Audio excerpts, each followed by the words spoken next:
movie, Nightmare on Elm Street, made its box office debut on November 9th, 1984. The antagonist, Freddy Krueger, haunted the dreams of Elm Street residents as an act of revenge against the parents who had killed him a decade earlier. And while this story is entirely fictional, there was a boy who lived on an Elm Street in Townsend, Massachusetts, who haunted the walls of a local family that same decade. Daniel LaPlante was a teenager who terrorized several small Massachusetts towns in 1986 and 1987. And while he did not inspire the famous slasher franchise, A Nightmare on Elm Street, his actions did inspire local legends and the Lifetime movie, The Boy in the Walls. Hey everyone, welcome back to the Crafty Crimes Podcast. Instead of starting a new project this week, I'm going to be working on a project that I've had going for a while now. I'm making a hexie cardigan for my sister, and I should be seeing her soon, so I'd really like to get it finished before then. I'm a casual crocheter, so it usually takes me a while to finish anything. I've also realized that it's hard to keep a stitch count while I'm talking, so I wanted something that would just be repetitive so I didn't have to think about it. But let me remove my hook and show you what my sweater looks like so far. I really hope she likes it. Match the ends here. Ta-da! I think I've got about 5 more rows to add before I'm ready to do a transition and finish up this panel. And I'm hoping to do that while we talk today. And while I work on this massive, cute sweater, I want to tell you the crazy story of 16-year-old Daniel LaPlante, the boy who haunted the walls of the Bowen family home and murdered a pregnant mother and her 2 young children. So sit down, get comfy, and get out your crafting supplies. Daniel LaPlante was born on May 15th, 1970, in a small Massachusetts town. His parents divorced when he was young, but allegedly his biological father was physically abusive to both him and his mother. After the divorce, Daniel's mother got full custody and remarried, and her new husband would go on to have 2 more children. Now, Daniel claims that he had a rough childhood. He said that his father physically abused him and that his stepfather and a psychiatrist he saw as a preteen sexually abused him.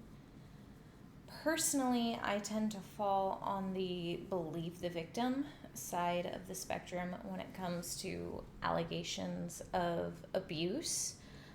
However, there was nothing to come up in the trial about the abuse Daniel would allegedly suffer, other than his own testimony. The judge that would sentence him for his crimes would describe his childhood as relatively unremarkable. And regardless of what you believe, abuse is a terrible thing to endure, but it doesn't give you a free pass to be an asshole and to do the things that Daniel would go on to do. Anyways, whether he was abused or not, it was clear from an early age that there was something wrong with Daniel. His neighbors would describe him as strange and disturbed. At the age of 6, a neighbor had offered to pay him to pick up rocks out of their yard, but instead of doing that, little Daniel went and smashed all the pumpkins and all the squash that they had growing in their greenhouse, for no reason other than that he could, really. By the age of 12, Daniel would be caught breaking into and stealing from stores with his friends. Daniel briefly attended St. Bernard High School starting in the fall of 1985. He ran track and played football for the school. His teachers described him as an average student, which doesn't really support the claims that his defense attorney would make during his trial. During a cross-examination of a forensic psychologist, the defense would state that Daniel was dyslexic and suffered from significant learning disabilities. To me, this unsubstantiated claim of learning disabilities definitely pulls credibility away from his claims of child abuse.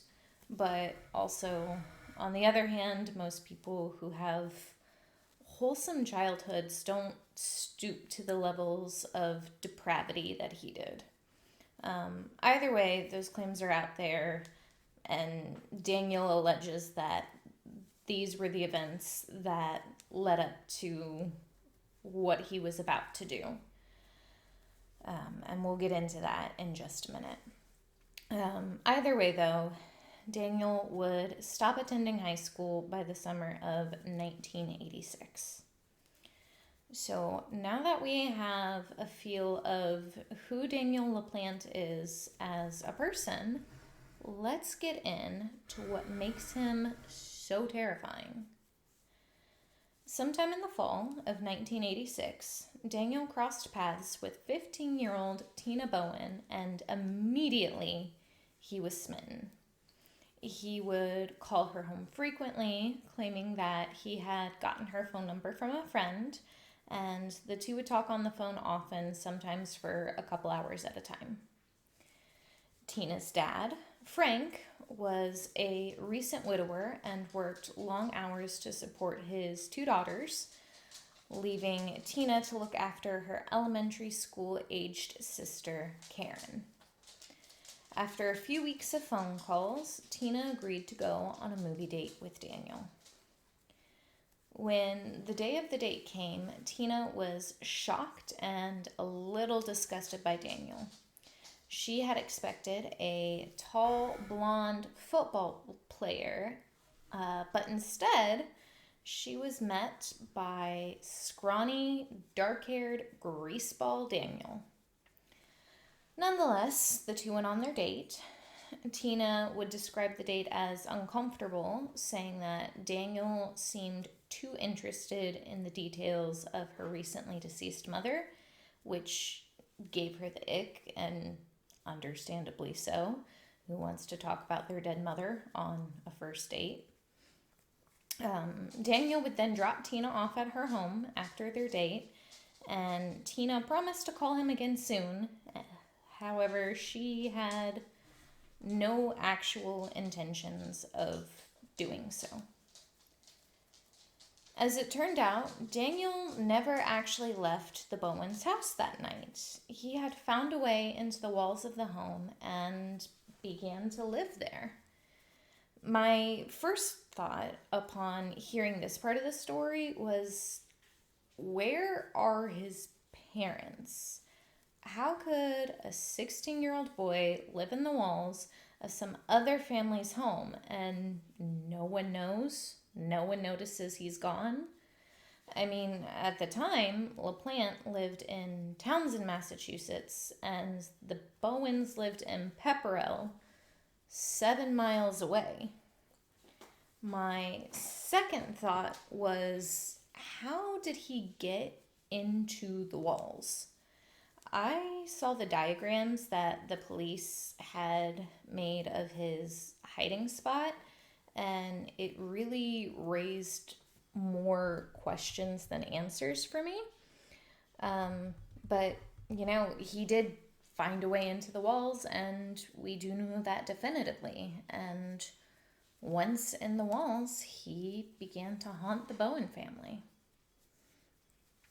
Shortly after this bad date, Tina and her little sister Karen began to hear tapping and knocking on the walls. The TV would change channels by itself, and items would go missing or be moved.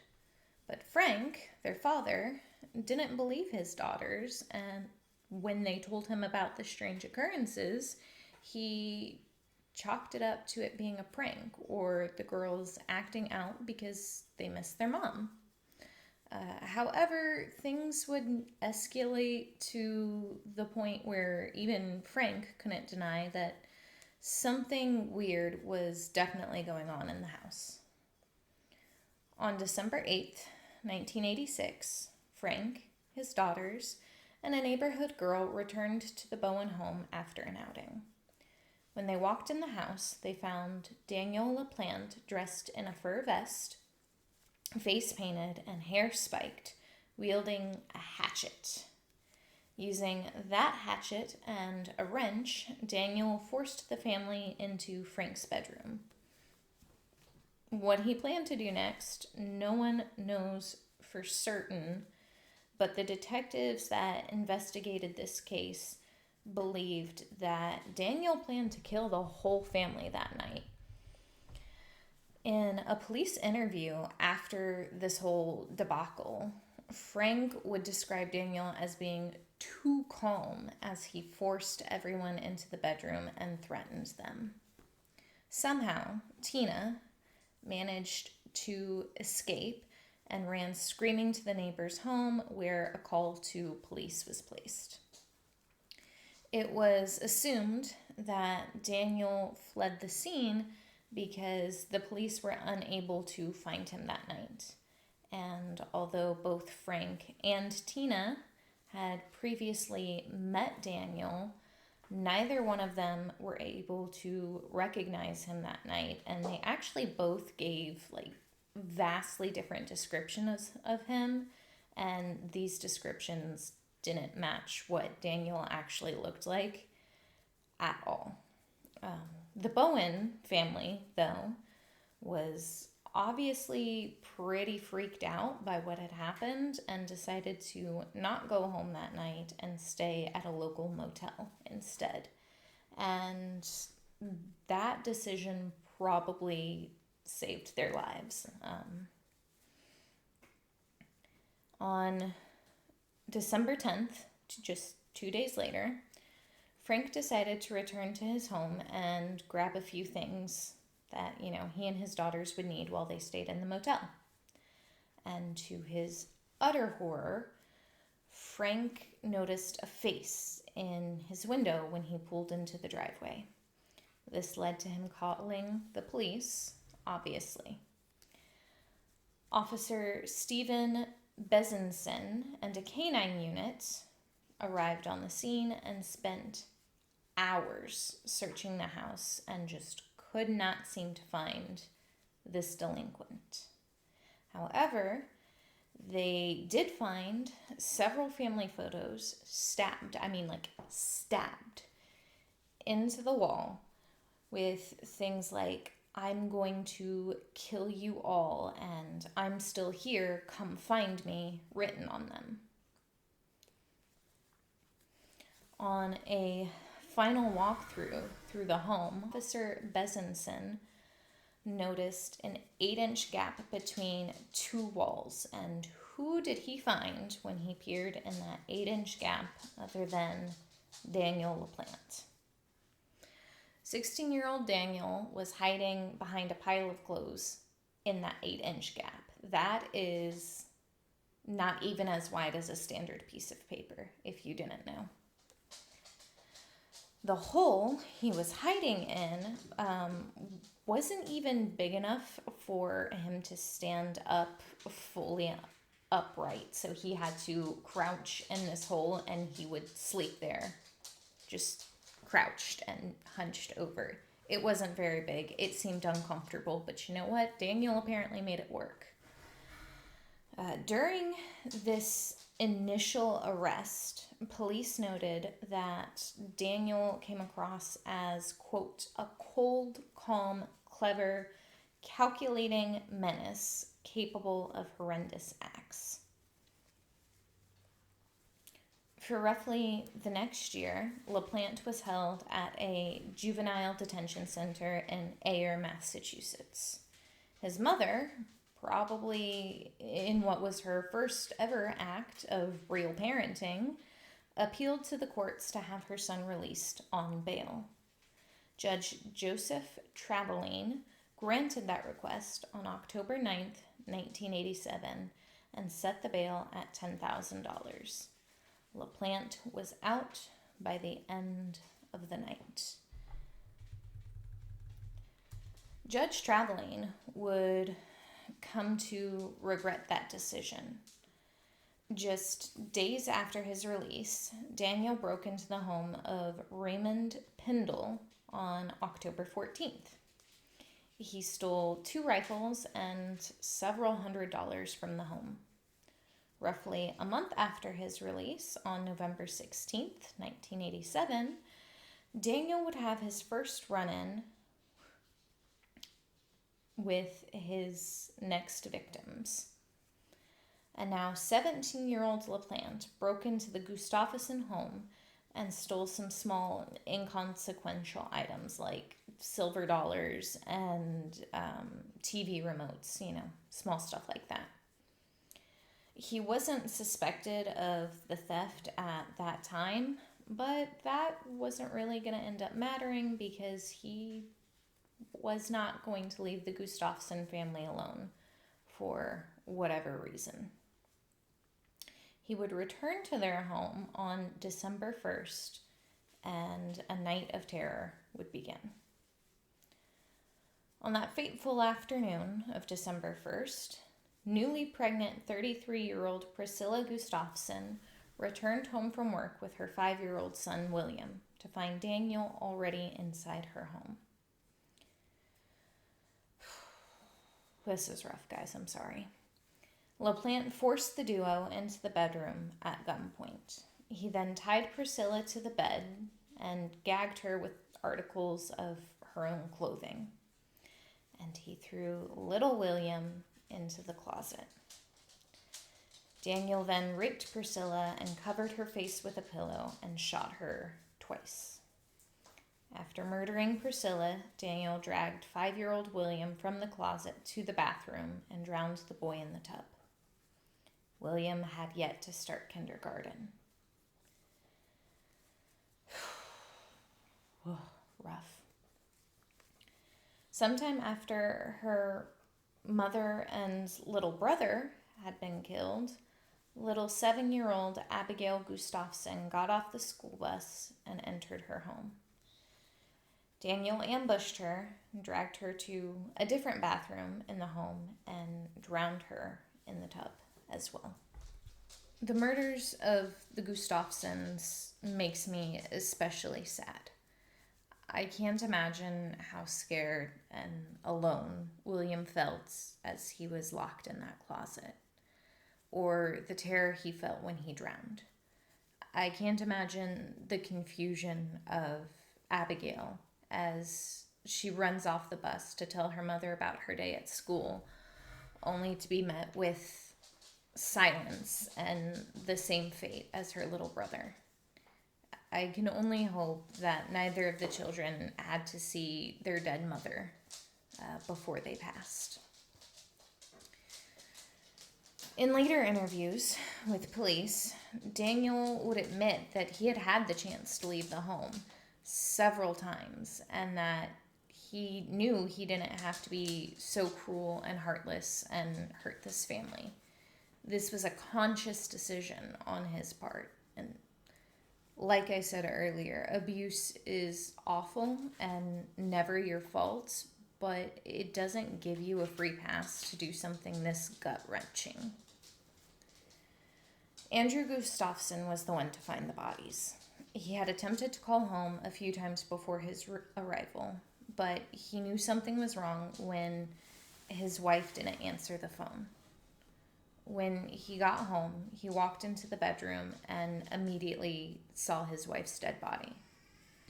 He immediately walked out and called the police. When asked why he didn't check the rest of the house and look for the children, he said that he knew something was wrong and couldn't bear to see his children like that.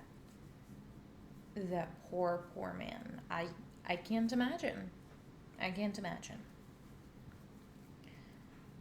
Following the Gustafson murders, a 2-day manhunt for LaPlante ensued. On December 2nd, state troopers interviewed Daniel at his Townsend home, and he would run away immediately after that interview. Back in Pepperell, folks began reporting sightings of LaPlante on December 3rd. He had broken into the home of Lynn McGovern and stolen 3 guns, a revolver, a shotgun, and a rifle. Frantic, Miss McGovern flagged Sergeant Tom Lane to escort her into her home, saying she had heard someone in there when she had gotten home from work. Sergeant Lane's appearance in the home spooked Daniel. He jumped out of a second-story window and took off running into the woods, continuing the manhunt. Later that same day, Daniel broke into another Pepperell home and kidnapped another woman at gunpoint. He forced Pamela McKella into her bright orange van and told her to drive. Luckily, Pamela was able to escape by jumping out of a moving vehicle, and she just so happened to land in front of Sergeant Lane's police cruiser. After Pamela jumped out of the van, Daniel managed to drive it the almost 9 miles to Ayer, Massachusetts before he was spotted. The manhunt came to an end when police officers spotted him hiding in a dumpster outside of a store. Daniel was then arrested and transported to a detention center in Concord. During booking, LaPlante admitted that he had hid the revolver in his underwear.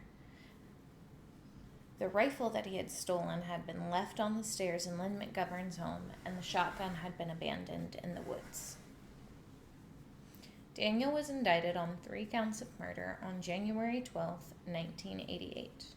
For whatever reason, the state decided to not bring him up on any kidnapping or breaking and entering charges, I assume to save the taxpayers' money, because, well, murder is a much bigger deal.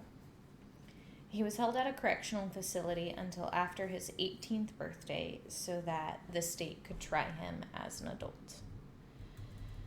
Daniel's defense team cited his documented poor mental health, an unconfirmed learning disability, and the physical and sexual abuse he suffered as an extenuating circumstance, basically claiming that he was too mentally ill to be held fully accountable for his actions, and sort of painting him as a sympathetic victim himself.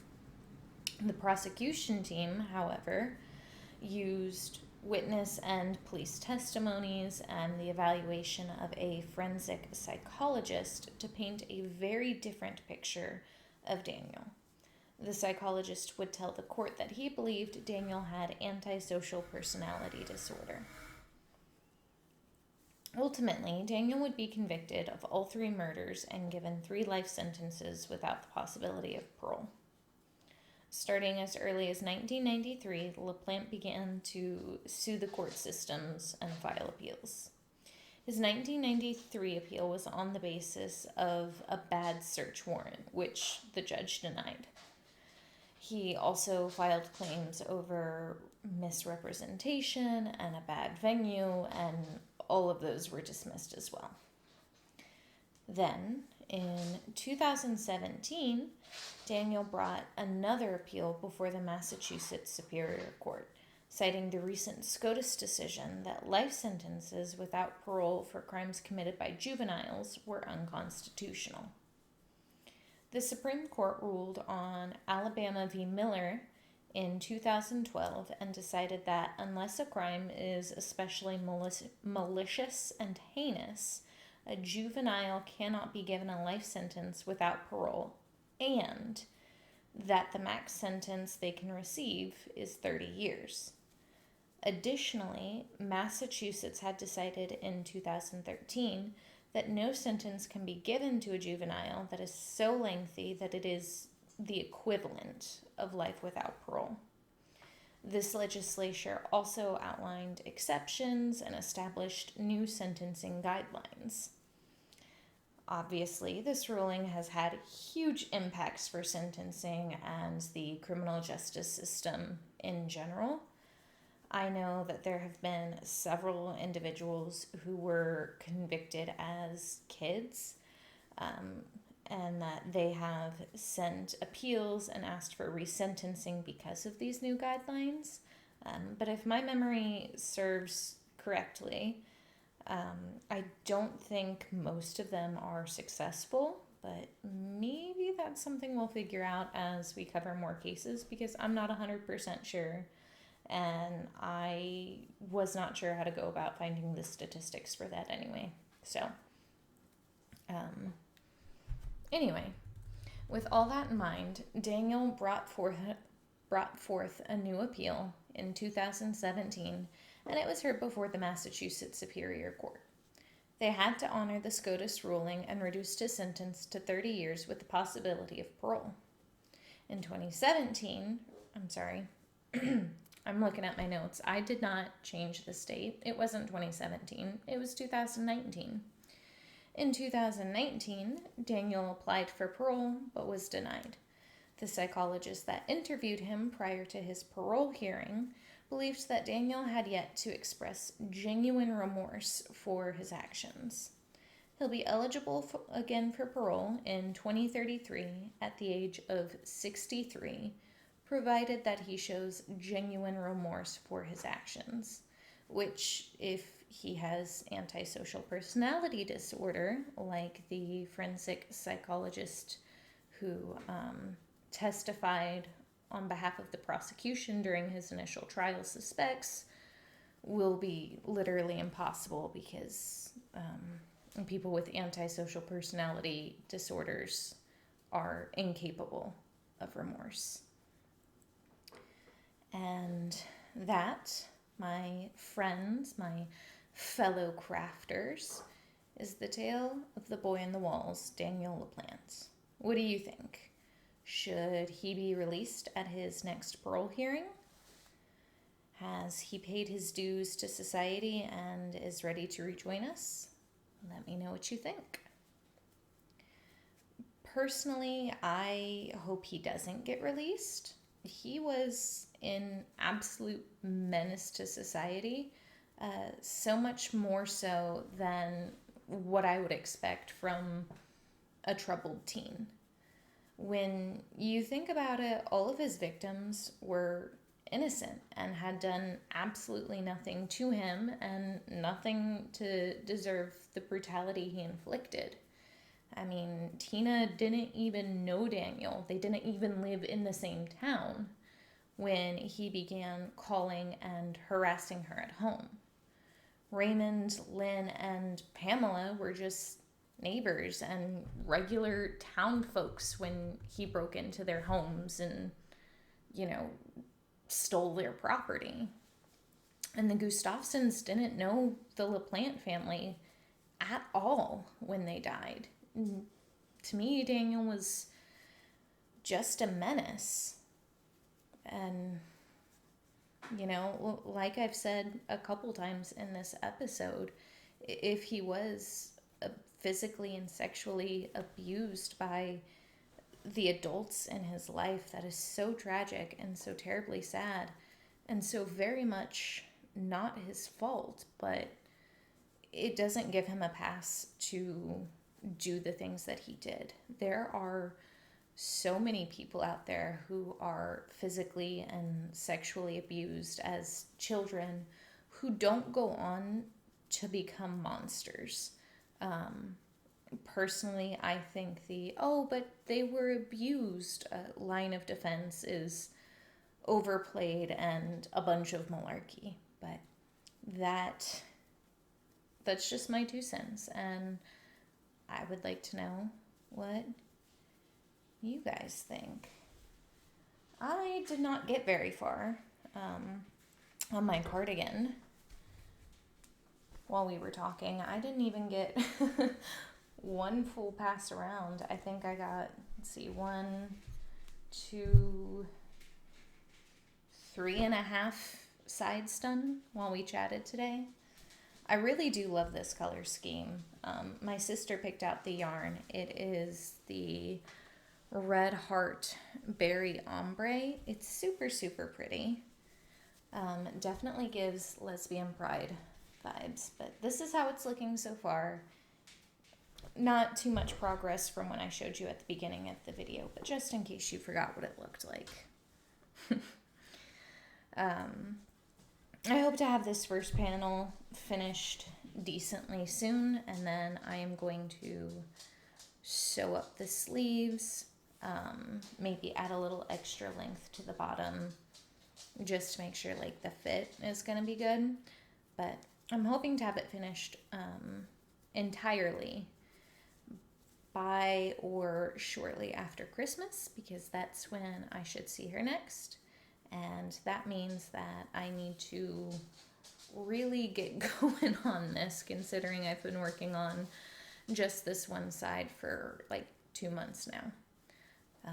But anyways, remember to choose kindness where you can, because you never know how it could change someone's life. But maybe also don't be kind to people like Daniel LaPlante, who terrorize 3 small Massachusetts towns and murders entire families in cold blood and just harasses people and is just generally awful. Okay, I'll see y'all soon.